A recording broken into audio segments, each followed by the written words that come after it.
በስመ አብ ወወልድ ወመንፈስ ቅዱስ አሐዱ አምላክ አሜን። እግዚአብሔር ጻድቅ ሰው የለውምን? በስተመጨረሻ በእውነት እግዚአብሔር በዚህ ዘመን ጻድቅ ሰው የለውምን የሚለውን ጥያቄ የምንመልስ ይሆናል። በየትኛውም ዘመን ሆነን በየትኛውም ኃጢአት እግዚአብሔር ከኛ ጋር ከሆነ ተስፋ አለን። በመጽሐፍ ቅዱስ ታሪክ በሕዝቡ ውስጥ አንድም ጻድቅ ባለመገኘቱ ምን አይነት ፍርድ ሰጥቷል ብለን ስንጠይቅ ግን የምናገኛቸው ታሪኮች አሉ። ኦሪት ዘፍጥረት ምዕራፍ 18 ቁጥር 23 ላይ አብርሃምም ቀረበ አለም፣ በውኑ ጻድቁን ከኃጢአተኛው ጋር ታጠፋለህን? 50 ጻድቃን በከተማይቱ ውስጥ ቢገኙ በእውነት ሁሉን ታጠፋለህን? ከተማይቱንስ በእርሷ ስለሚገኙ 50 ጻድቃን አትምርምን? ይህ ከአንተ ይራቅ። ጻድቁን ከኃጢአተኛ ጋር ትገድል ዘንድ ጻድቁም እንደ ኃጢአተኛ ይሆን ዘንድ እንደዚህ ያለው አድራጎት ከአንተ ይራቅ። የምድር ሁሉ ፈራጅ በቅን ፍርድ አይፈርድምን? አለ። እግዚአብሔርም በሰዶም በከተማይቱ ውስጥ 50 ጻድቃን ባገኝ ስፍራውን ሁሉ ስለ እነርሱ እምራለሁ አለ። አብርሃም እያለ እስከ 10 ጻድቅ ድረስ ቢገኝ እምራቸዋለሁ እስኪለው ድረስ ተነጋገረው።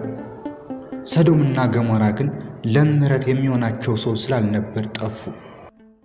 ይህን ያደረገ እግዚአብሔር በአዲስ ኪዳንስ ምን አለ ያለን እንደሆን ሰዶምና ገሞራስ ይህን አይተው ቢሆን በተመለሱ ብሎ እስኪናገር ድረስ የኃጢአታችንን ብዛት ተናግሯል። የምሕረት ዓመት እያልን የፍዳ ዓመት አድርገነዋል። ልባችን ደንድኖ መንፈሳዊ ሙቀታችን ጠፍቶ ከኃጢአት ዓለም ጋር ዘግጠናል። ታዲያ በእኛ ጊዜ ጻድቅ ስለመኖሩ እንዴት እናውቃለን? እንደማንጠፋስ በምን እርግጠኞች ነን? በትንቢተ ሆሴዕ ሁላችንም ተስተካክለን በድለናል እንዳለ ሁላችንም ተስተካክለን በድለናል። ሎጥንና ቤተሰቡን ለይቶ እንዳዳናቸው ከእኛስ ለይቶ የሚያድነው ቤተሰብ ይኖር ይሆንን? እርስ በርስ ተስማምቶ መኖር ያቃተው መንፈሳዊ ሙቀት የተለየው ቤተሰብ ውስጥ አይደለምን ያለነው? ማን አለ ተባብሮ ለጽድቅ የቆመ ቤተሰብ? ወደ ጉዳያችን ስንመለስ በውኑ እግዚአብሔር ጻድቅ ሰው አጥቷልን? ኢትዮጵያን እንዳይምራት ትንሣኤውን እንዳናይ እንዲህ የራቀብንና የተጋረደብን እንደ አብርሃም ቁሞ የሚማልድ አንድ ጻድቅ ሰው ጠፍቶ ነውን? ወዳጄ ሆይ ይህን ትለኝ እንደሆነ አዎ በዚህ ዘመን እግዚአብሔር ጻድቅ ሰው የለውም ትለኝ እንደሆነ እንዲህ ብዬ ጠይቅሃለሁ። ይህንን የምጠይቅን የተስፋ ቃል ስትመልስ በውኑ እግዚአብሔር የሚታገሰን ስለምን እንደሆነ ይገባሃል። በመጽሐፈ ሄኖክ ምዕራፍ 15 ቁጥር 1 ከዚህም በኋላ በዚህ ዓለም የሚኖሩትን ሰዎች በከንቱ ኃጢአታቸው አጠፋዋቸው ብሎ የመዋልነት ገንዘቡ የሚሆን ጌታ አዘነ ይላል። ወዳጄ ሆይ እግዚአብሔር በከንቱ ኃጢአታችን አዝኖ ብቻ ዝም አላለም። ከዛ ቢቀጥልና እንዲህ ይላል፣ በዚህ ዓለም በሚኖሩ ሰዎች ሁሉ እንግዲህ ወዲህ እንዲህ እንዳያደርግ በከበረ ስሙ ማለ።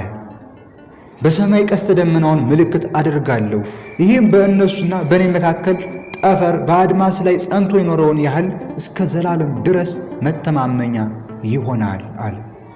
ታዲያ ይህን ያለው አምላክ ዛሬስ ድረስ እየታገሰን እንዲህ ያለው እርሱ አይደለምን? ይህ የምሕረቱ ቃል እግዚአብሔር መላእክትን አዞ ይህን አይነቱን በውሃና በእሳት ንፍር እንደማያጠፋን ቃል ሰጥቶናል። ወደ ጉዳያችን ስንመለስ በዚህ ዘመን ጻድቅ ሰው አለን ያለን እንደሆን በመጀመሪያ እኛ ያለንበት ሕይወት ይወስነዋል። አንተ የምታውቀው የዓለሙን ዜናና መርዶ ከሆነ አይደለም አንተ ጻድቅ ሰው አለ ልትል አለ ቢሉህ እንኳን ማመን ይሳናል። አንተ በመንፈሳዊ ዓለም ውስጥ ከሆንክ ደግሞ በረንዳ ላይ እንኳን ተንቀው ከወደቁት መሃል ጻድቅ ሰው እንዳለ ትረዳለህ፣ ውስጥ ይነግርሃል። ታዲያ በዚህ ዘመን ጻድቅ ሰው አለ ትለኝ እንደሆነ ምንም ብልህ ያንተ መልስ ያንተ ነው። ራስን አስተካክል እንጂ ጻድቅ ሰው አለ የለም እያልክ ሰው ሆኖ የተገለጠልን አምላክ ስተህ ሰውን ፍለጋ አትድከም።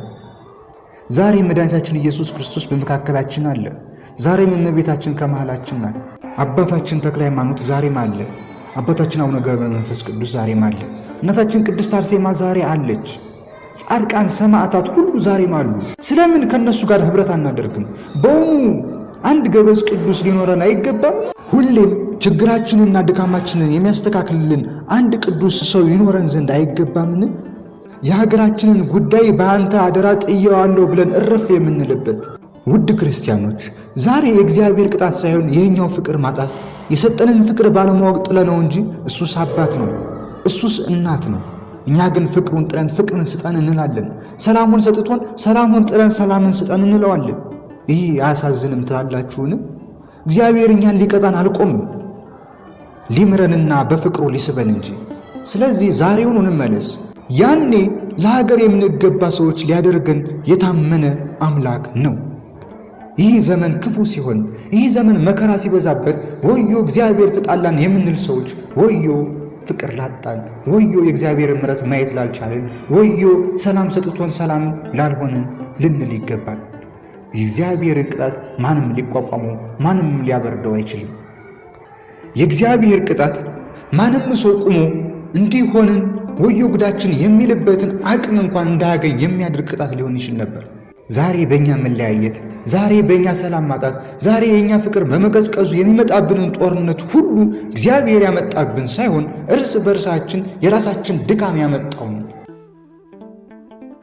ወዳጄ ሆይ ደግሜ እልሃለሁ፣ እግዚአብሔር እኛን ሊቀጣን አልቆመም፣ ሊምረንና በፍቅሩ ሊስበን እንጂ። ወስብሐት ለእግዚአብሔር ወለወላዲቱ ድንግል ወለመስቀሉ ክቡር ለንስሐ ፍሬ ለሥጋው ደሙ ያብቃን። ይቆየን።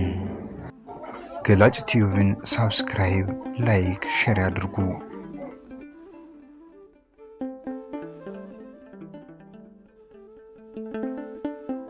ገላጭ ቲዩብ ሳብስክራይብ፣ ላይክ፣ ሼር ያድርጉ።